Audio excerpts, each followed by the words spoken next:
Now, they haven't had success identifying defensive tackles and developing. They've had a lot of success with cornerbacks. Whatever the formula is, don't change what you're doing when you go out and get your corners. No question there. And you look at like the two holdovers that were here. It was Greedy Williams and it was Denzel Ward.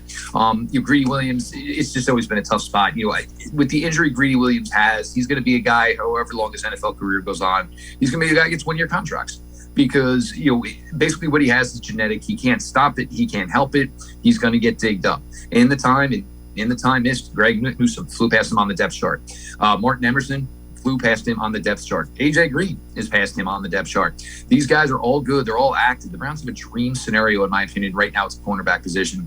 You have Denzel Ward, and look, there's receivers that are going to give Denzel a hard time, and whatever happened in the Bengal game, that was a travesty more on the play calling than it was anything else. Jamar Chase is one of the top wide receivers in the league. If he was the only option, then yeah, you should have thrown some help that way.